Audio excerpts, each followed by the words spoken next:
Azifumu lero ndabwera ndi nkhani yake yokhuzana ndi mnyamata amene apangidwa chipongwe ndi m'bale wake ndi wabwera pano ndi cholinga choti timuthandize maganizo. Mnyamata ameneyu zina lake ndi Obedi amachokera ku Malawi komwe uko ku Blantyre. Mnyamatayu adakula ndi mayi yake mophatikizana ndi m'bale wake. Ndakukhala ndi mayi yake pamodzi ndi m'bale wake china chilichonse chinali bwino. Mu chaka cha 2018 m'bale wake uja amene amatchedwa Sam adakwatira. Ndi zotsatira zake Obedi ankakhala ndi mayi yake. Amakhala ndi mu chaka cha 2020 kudapezeka kuti mayi yake ajaso adamwalira. Zotsatira zake Obedi anasowa okhala naye. Samu anamutenga m'bale wake kumakakhala naye pamodzi ndi mkazi wake. Amakhala ndi mu chaka cha 2023 Samu adathamangisa mafailo ndi cholinga choti Obedi apite ku Joni. China chilichonse chinatheka, Obedi ananyamuka anapita ku Joni. Ndarafika ku Joni kuja mwamwayi adayamba kugwira ntchito ndipo china chilichonse chinali bwino ndipo ndalama zake zinali za ndithu. Ndipo kuyambira tsiku limenelo adayamba kutumiza ndalama kumamtumizira m'bale wake Samu. Ndiye Samu ndalama zija akamalandira ankagwiritsanso ntchito ankazolowetsa ku mabizinesi ake. Ndiye Obedi mangotumiza titomati anatumiza ndalama yosachepera 50 miliyoni Malawi kwacha. Kudapezeka zoti Samu ndi mabizinesi ake mpakana adagula nyumba, adatsegula mashopo awiri a hardware komanso ndi masaluni. Analinso ndi galimoto yabwino.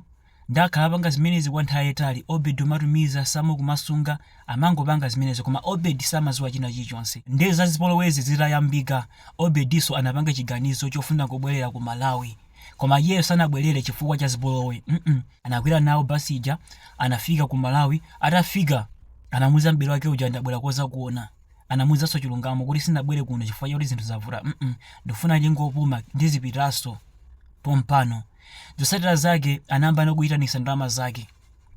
Ndalama zimene nkatumiza zija zili kuti Samu anasowa choyankha chifukwa chakuti ndalama zija anagwiritsa ntchito. Ndalama imene amampasa Obedi ndi ndalama yokwana 15 miliyoni Malawi kwacha. Akuti ndalama imene ilipo ndi imeneyi, zina zija ndinagwiritsa ntchito. Ndiye Obedi analodabwa pozindikira kuti m'bale wake amagwiritsa ntchito ndalama zake iyeyo asakudziwa. Ndiponso m'bale wake uja panopa ndi wotukuka, ali ndi nyumba yabwino, ali magalimoto, china chilichonse chili bwino. Zonsezi mwina nkuteka zochokera ku ndalama zake ndi zimene amaganiza. Ndiye m'bale wake uja akuti ampasa ndalama yokwana 15 miliyoni imene ili lede, komanso ampasa galimoto free turn, komanso ampasa shopu imodzi kuti ayambe life yake mwayekha. Ndiye Obedi wathodwa kwambiri chifukwa chakuti ndalama zimene ankatumiza zinali zambiri zoposera zimenezi. Ndiye iyeyo akusowa chochita. M'bale wakeyo ndi amene anamtumizanso iyeyo ku Joni.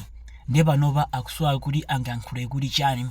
Ndi azifumu mutakhala inuyo m'bale wanu apangeni zimenezi, inuyo mungatani atawapasani zinthu ngati zimenezi, maoption amenewa kuti ndikupasani zakuti.